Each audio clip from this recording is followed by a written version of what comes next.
What's good with the YouTube fight fans all over the world? It's your boy, the realest of the real. Yes, sir, I said it. Real talk boxing. It is a privilege, an honor, and a blessing to be back with you beautiful people yet again. I know it's been a little bit, a couple of days since I posted a video, but it's fight week. The day before the fight right now, tomorrow, it's on. Exhibition will be going down.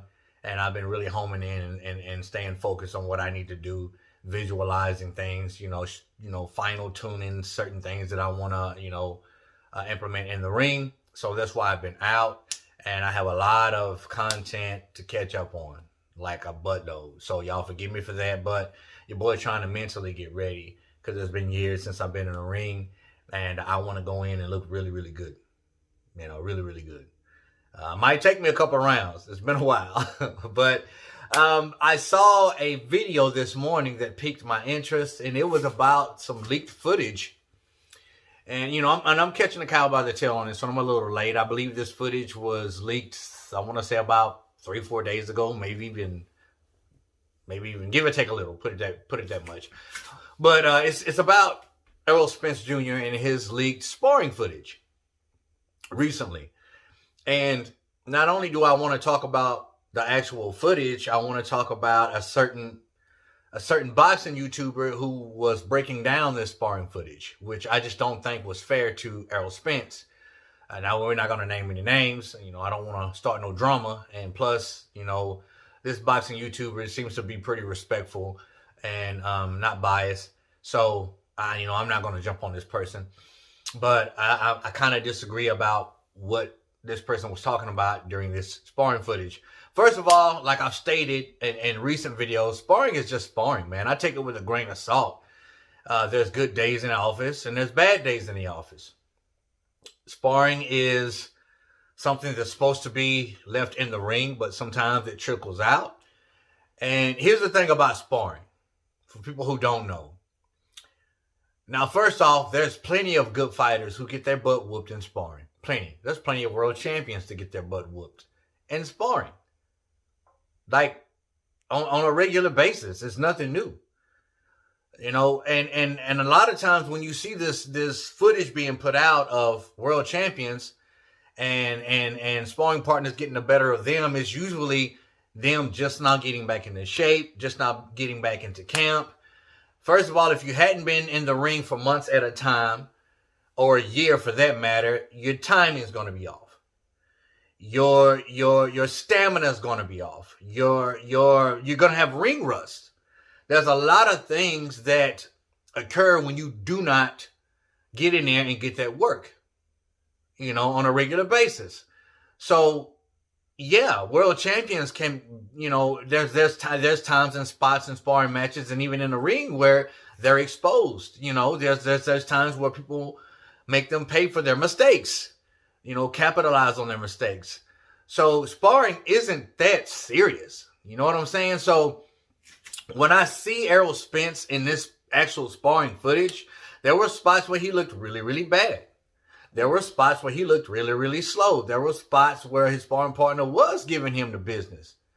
But that could have been his first sparring session since he's been back in the gym, losing weight, getting ripped, getting back in shape. You know what I'm saying? Because a lot of times the beginning of camp is to just shed the weight. And you're not, boxing is always there. You're going to be doing something, punching, something like that, bag work, whatever, road work. But it's the beginning stages. If you're a fighter that balloons up between fights, like Errol Spence says that he is, out of his own mouth, I like to eat, I balloon up. The better part of the first, the beginning of camp is going to be to cut weight. And then we get into fine tuning. Then we get into knocking the rust off, getting our timing back. And that could have been the first sparring session. Hands down. And you're not going to look good in your first sparring session. I don't care who you are. You're just not. Especially if you got elite sparring partners. Partners that's going to get in there and try to take your lunch money every time. And take your lunch money, give or take here and there. You know what I'm saying? So sparring is just what it is, but this particular YouTuber was breaking it down like, man, he was putting a stamp of approval on this video like Errol is like done. He's finished. You know what I'm saying? He's being exposed. Look at his face. His face looks like He don't know left from right. And that way he was telling the truth. He was telling the truth, but who cares? That was probably the first sparring session of his camp. We don't know. We don't know. So I just didn't understand the video. To me was being made to make Errol Spence look bad. It really did, in my opinion. And this isn't the only person who does that. Not only with Errol Spence, with a lot of professional fighters. I mean, we see a professional fighter get whooped in sparring, and you just think that's it. Oh, that's a wrap. But that's people who don't have experience with camps, with boxing, period. I mean, it happens. It happens to the best of us. You know, we're not an elite fighter year round.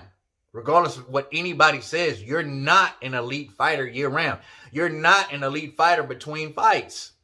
Because you've been training for months at a time, y'all. You don't understand what goes into training. Some of us do.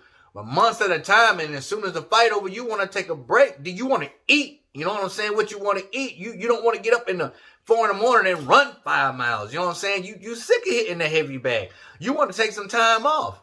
A majority of the time, fighters, when they take time off, guess what? They're going to eat too. Because you've been eating tree bark and leaves and freaking hay for the last 3-4 months, and now you want to eat. So, I mean, obviously you're going to balloon up, especially if you're not doing the activity that you've been doing in camp to get ready. And there's a lot that goes with it, man. People don't understand that. People don't see that. So when I saw this footage, was Errol Spence getting the business? Yeah, this dude... This I don't know who the dude was that was sparring that was sparring Errol Spence in that footage, but he was giving Errol the business. But I didn't once think that, oh man, Errol, he ain't, Now I've said since the car crash, the accident, that he isn't the Errol Spence of old. But even if what I'm saying is true, he isn't 100%. He was still good enough to beat Danny Swift Garcia, which is no walk in the park for any welterweight. So, I mean, he's still an elite fighter, regardless of what people's opinion are. I mean, he still holds the IBF and the WBC. He's still unified. You know what I'm saying? Regardless if people think that Manny has a chance of beating him. Like, I'm one of those people. I think Manny has a chance of beating Errol Spence. But because of this sparring footage, no, not whatsoever. Not whatsoever. There's a lot of things that entail and sparring and in boxing camps, man, where you're getting ready for a major world-class top-tier fight. And just because you get your butt whooped a day or two in sparring doesn't mean that's it. You can't stamp it and say, boom, he's done. You can't do that. That's all I'm saying. Have you seen the footage? What do you think of it? Comment down below. Let your boy Real Talk know. As always, respect all, fear none, God bless. Until the next time, Real Talk Boxing, we are up. And we out of here, baby.